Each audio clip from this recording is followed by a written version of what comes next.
Good morning. I can't be with you in Beijing today, so let me begin by thanking the organizers for arranging for me to address you in this way. This is an important and exciting time for the world and for China. I don't think I need to remind you. Copenhagen is just around the corner. The EU is looking forward to a broad agreement that provides the framework for global action to tackle climate change. We have been leading by example. We know that ambitious climate action is possible without harming our economies, especially if we work together globally. The carbon market will play an important role, both in enabling emissions reductions at least cost and in providing a vital flow of finance for low-carbon development. Exciting developments are taking place now in China, the first but very important steps in the development of China's carbon markets and its involvement in the international market, and that is why I am so keen to speak to you today. We know we have to step up reductions of greenhouse gas emissions now if we don't want to face much higher costs in the not-too-distant future. The EU has embraced the opportunity offered by emissions trading to do the necessary without paying more than necessary. We began the world's first emissions trading system for carbon dioxide in 2005. It now includes more than 10,000 installations across 30 European countries. When aviation is taken into account, it covers around half of our greenhouse gas emissions.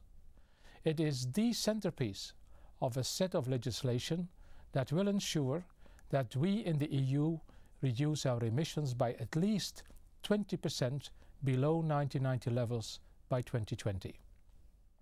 And others are looking at doing likewise, including the US, Japan and Australia, and possibly Korea and Singapore. The bottom-up linking of these systems will be the next major step in the developing of an international carbon market. We expect this to be followed by a gradual shift towards emissions trading in advanced developing countries and sectors. A new crediting mechanism that would generate credits once a whole sector does better than an agreed emissions benchmark can pave the way to cap and trade. This could happen quite fast, maybe in a decade or so. It's essential that the Copenhagen Agreement signals an orderly transition from CDM to sectoral crediting to provide clarity for investors and continued market stability. The international carbon market offers many benefits if we do our work right. Our actions can provide over $50 billion of finance for climate action in developing countries with robust structures, including more ambitious targets by the group of developed countries and the creation of a sectoral crediting mechanism. Global emissions of greenhouse gases need to peak before 2020 if we are to get on the path to avoiding the worst climate change impacts. At the same time, there will be considerable demand for offsets in the American and European carbon markets.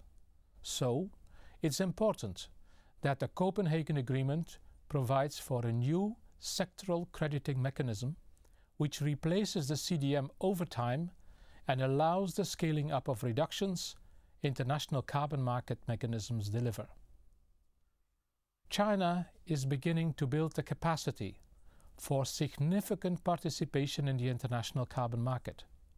CDM has seen by far the largest take-up here, with a significant share of credits coming from China in 2008.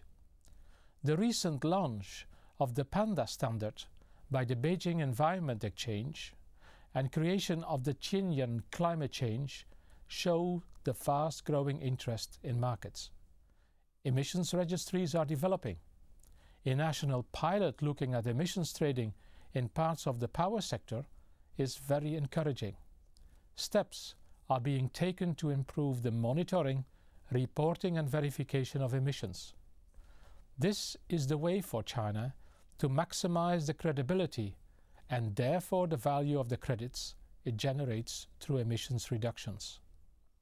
Today, the EU emissions trading system is by far the largest market, with $91 billion of transactions in 2008. In Europe, emissions trading has brought tackling climate change into the boardroom. China has a population of more than 2.5 times that of the EU, with a fast-growing economy creating many opportunities for low-carbon investment and low-cost emission reductions. Just think what can be achieved with a robust carbon market if we rise to the challenge. I wish you all a fruitful conference.